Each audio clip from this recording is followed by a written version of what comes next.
VK Mishra present. हमारे channel पे बने रहने के लिए हमारे चैनल को लाल बटन दबा करके सब्सक्राइब करें और साथ में बेल आइकन घंटी दबाएं। जय श्री राधे कृष्ण। आप सभी का हमारे YouTube चैनल पे बहुत बहुत स्वागत है। आइए आज सुनते हैं पितृपक्ष श्राद्ध में भागवत गीता के उपदेशों को। भागवत गीता का जो भी पाठ करते हैं या इसको सुनते हैं, इसके श्रवण मात्र से ही भगवान की कृपा प्राप्त होती है और पितरों को इससे मोक्ष की प्राप्ति होती है। पितृपक्ष श्राद्ध में इसका श्रवण अवश्य ही करना चाहिए। तो आइए सुनते हैं भागवत गीता के महत्व को। तो बोलिए प्रेम से भगवान श्री कृष्ण की जय। भगवान श्री कृष्ण से अर्जुन बोले कि हे जनार्दन, यदि आपको कर्म की अपेक्षा ज्ञान श्रेष्ठ मान्य है तो फिर हे केशव, मुझे भयंकर कर्म में आप क्यों लगाते हो? आप मिले हुए वचनों से मेरी बुद्धि को मानो मोहित कर रहे हो, इसलिए उस एक बात को निश्चित करके कहिए जिससे कि मैं कल्याण को प्राप्त हो जाऊं। इस पर भगवान कृष्ण बोले कि हे पार्थ, निष्पाप, इस लोक में दो प्रकार की निष्ठा मेरे द्वारा पहले कही गई है। उनमें से सांख्य योगियों की निष्ठा तो ज्ञान योग है। माया से उत्पन्न हुए संपूर्ण गुण ही गुणों में बरतते हैं, ऐसे समझकर तथा मन, इंद्रिय और शरीर द्वारा होने वाली संपूर्ण क्रियाओं में कर्तापन के अभिमान से रहित होकर सर्वव्यापी सच्चिदानंद घन परमात्मा में एक ही भाव से स्थित रहने का नाम ही ज्ञान योग है। इसी को संन्यास, सांख्य योग आदि नामों से भी जाना जाता है। और योगियों की निष्ठा कर्म योग से फल और आसक्ति को त्याग कर भगवद ज्ञान अनुसार केवल भगवदर्थ समत्व बुद्धि से कर्म करने का नाम निष्काम कर्म योग है।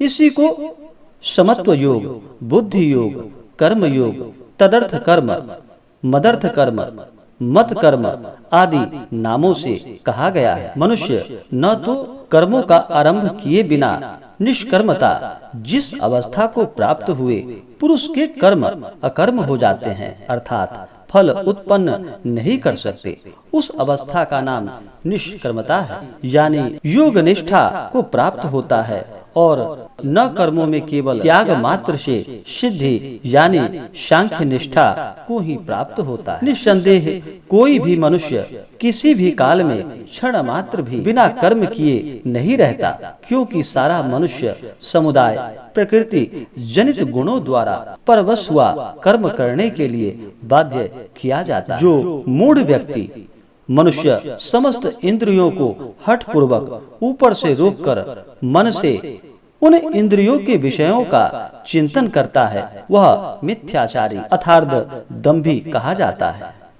किंतु हे अर्जुन, जो पुरुष मन से इंद्रियों को वश में करके अनासक्त हुआ समस्त इंद्रियों द्वारा कर्म योग का आचरण करता है, वही श्रेष्ठ होता है। तुम शास्त्र विहित कर्म योग कर, क्योंकि कर्म न करने की अपेक्षा कर्म करना श्रेष्ठ है तथा कर्म न करने से तेरा शरीर निर्वाह भी नहीं सिद्ध होगा। यज्ञ आदि कर्मों की आवश्यकता तथा यज्ञ की महिमा का वर्णन। यज्ञ के निमित्त किए जाने वाले कर्मों से अतिरिक्त दूसरे कर्मों में लगा हुआ ही यह मनुष्य समुदाय कर्मों में बनता है। इसलिए हे अर्जुन, तू आसक्ति से रहित होकर उस यज्ञ के निमित्त ही भली भांति कर्तव्य कर्म करो। प्रजापति ब्रह्मा ने कल्प के आदि में यज्ञ सहित प्रजाओं को रचकर उनसे कहा कि तुम लोग इस यज्ञ द्वारा वृद्धि को प्राप्त हो और यह यज्ञ तुम लोगों को इच्छित भोग प्रदान करने वाला। तुम लोग इस यज्ञ द्वारा देवताओं को उन्नत करो और वे देवता तुम लोगों को उन्नत करेंगे। इस प्रकार निस्वार्थ भाव से एक दूसरे को उन्नत करते हुए तुम लोग परम कल्याण को प्राप्त हो जाओगे।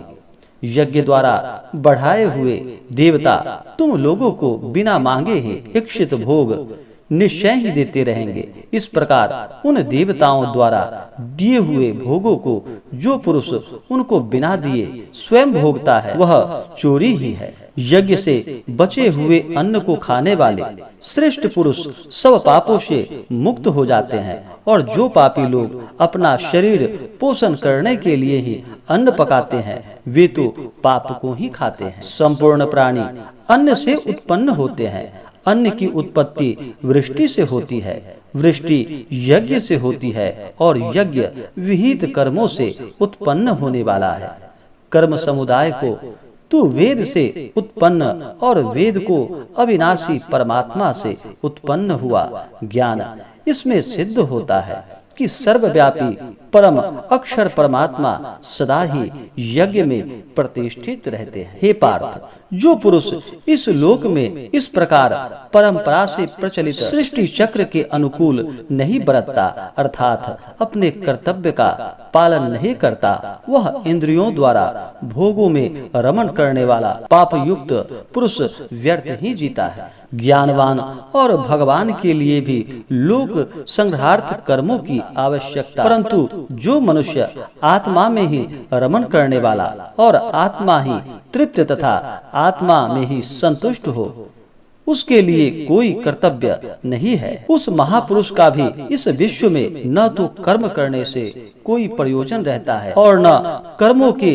न करने से ही कोई प्रयोजन रहता है, तथा संपूर्ण प्राणियों में भी इसका किंचित मात्र भी स्वार्थ का संबंध नहीं रहता।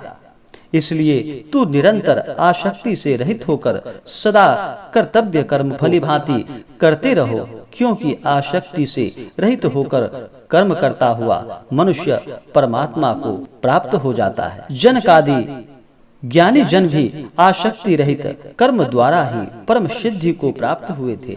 इसलिए तथा लोक संग्रह को देखते हुए भी तू कर्म करने के ही योग्य है, अर्थात तुझे कर्म करना ही यह उचित होगा। श्रेष्ठ पुरुष जो आचरण करता है अन्य पुरुष भी वैसा ही आचरण करते हैं।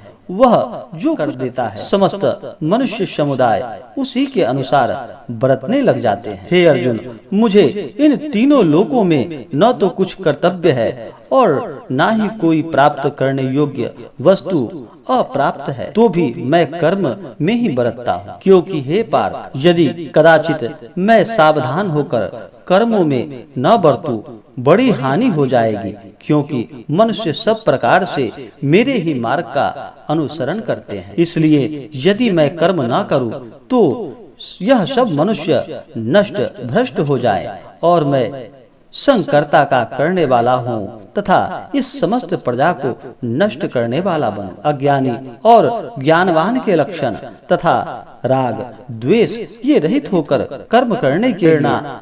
हे भारत, कर्म में आसक्त हुए अज्ञानी जन जिस प्रकार कर्म करते हैं, आसक्ति रहित विद्वान भी लोक संग्रह करना चाहते हुए भी उसी प्रकार कर्म करे।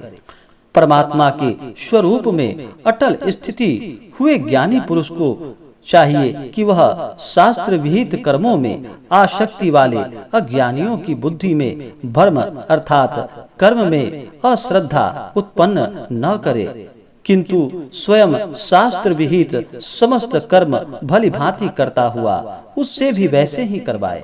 वास्तव में संपूर्ण कर्म सब प्रकार से प्रकृति के गुणों द्वारा किए जाते हैं। जो भी जिनका अंतकरण अहंकार से मोहित हो रहा है, ऐसे अज्ञानी मैं करता हूँ ऐसा मानता है। परंतु हे महाबाहो, गुण विभाग और कर्म विभाग के तत्व को जानने वाला ज्ञान योगी संपूर्ण गुण ही गुणों में बरत रहे हैं ऐसा समझकर उसमें आसक्त नहीं होता। प्रकृति के गुणों से अत्यंत मोहित हुए मनुष्य गुणों में और कर्म में आसक्त रहते हैं। उन पूर्णतया न समझने वाले मंद बुद्धि अज्ञानियों को पूर्णतया जानने वाला ज्ञानी विचलित न करे। मुझे अंतर्यामी परमात्मा में लगे हुए चित्त द्वारा संपूर्ण कर्मों को मुझ में अर्पण करके आशा रहित, ममता रहित और संताप रहित होकर युद्ध कर। जो कोई मनुष्य दोष दृष्टि से रहित और श्रद्धा युक्त होकर मेरे इस मत का सदा अनुसरण करते हैं वे भी संपूर्ण कर्मों से छूट जाते हैं। परंतु जो मनुष्य मुझ में दोषारोपण करते हुए मेरे इस मत का अनुसरण नहीं करते उन मूर्खों को तू संपूर्ण ज्ञानों में मोहित और नष्ट हुए ही समझो। सभी प्राणी प्रकृति को प्राप्त होते हैं अर्थात अपने स्वभाव के परवश हुए कर्म करते हैं। ज्ञानवान भी अपनी प्रकृति के अनुसार चेष्टा करता है, फिर इसमें किसी का हठ क्या करेगा। इंद्रिय के अर्थ में अर्थात प्रत्येक इंद्रिय के विषय में राग और द्वेष छिपे हुए स्थित है। मनुष्य को उन दोनों में वश नहीं होना चाहिए क्योंकि वे दोनों ही इसके कल्याण मार्ग में विघ्न करने वाले महान शत्रु हैं। अच्छी प्रकार आचरण में लाए हुए दूसरों के धर्म से गुण रहित भी अपना धर्म अति उत्तम है। अपने धर्म में तो मरना भी कल्याण कारक है और दूसरों का धर्म भय को देने वाला है। फिर अर्जुन बोले कि हे कृष्ण, तो फिर यह मनुष्य स्वयं न चाहता हुआ भी बलात् लगाए हुए की भांति किससे प्रेरित होकर पाप का आचरण करता है। भगवान श्री कृष्ण कहते हैं कि हे पार्थ, रजोगुण से उत्पन्न हुआ यह काम ही क्रोध है। यह बहुत खाने वाला अर्थात भोगों से कभी न अघाने वाला और बड़ा पापी है। इसको ही तू इस विषय में वैरी जानो। जिस प्रकार धुएं से अग्नि और मैल से दर्पण ढक जाता है तथा जिस प्रकार जेर के गर्भ ढका रहता है वैसे ही उस काम द्वारा यह ज्ञान ढका रहता है। और हे अर्जुन, इस अग्नि के समान कभी न पूर्ण होने वाला काम रूप ज्ञानियों के नित्य वैरी द्वारा मनुष्य का ज्ञान ढका हुआ है। इंद्रियां, मन और बुद्धि ये सब इसके वासस्थान कहे जाते हैं। यह काम इन मन, बुद्धि और इंद्रियों द्वारा ही ज्ञान को आच्छादित करके जीवात्मा को मोहित करता है। इसलिए हे अर्जुन, तू पहले इंद्रियों को वश में करके इस ज्ञान और विज्ञान का नाश करने वाला महान पापी काम को अवश्य ही बलपूर्वक मार डाला। इंद्रियों को स्थूल शरीर पर यानी श्रेष्ठ, बलवान और सूक्ष्म कहते हैं। इन इंद्रियों से परे मन है और मन से परे बुद्धि है और जो बुद्धि से भी अत्यंत परे है वह आत्मा है। इस प्रकार बुद्धि से पर अर्थात सूक्ष्म, बलवान और अत्यंत श्रेष्ठ आत्मा को जानकर और बुद्धि द्वारा मन को वश में करने को महाबाहो तू इस काम रूप दुर्जय शत्रु को मार डालो। तो बोलिए प्रेम से भगवान श्री कृष्ण की जय। तो आशा करता हूँ कि यह जानकारी आपको अच्छा लगा हो। ऐसे ही ज्ञानवर्धक जानकारियाँ प्राप्त करने के लिए हमारे इस चैनल को लाल बटन दबा करके सब्सक्राइब करें, साथ में बेल आइकन घंटी दबाएं ताकि मेरे वीडियो का नोटिफिकेशन आपके पास सबसे पहले पहुंचे। वीडियो को लाइक और अपने मित्रों तथा दोस्तों के साथ शेयर करें। सुखी रहें और स्वस्थ रहें। जय श्री राधे कृष्ण। धन्यवाद। आप सभी भक्तों के ऊपर भगवत कृपा सदैव बनी रहे।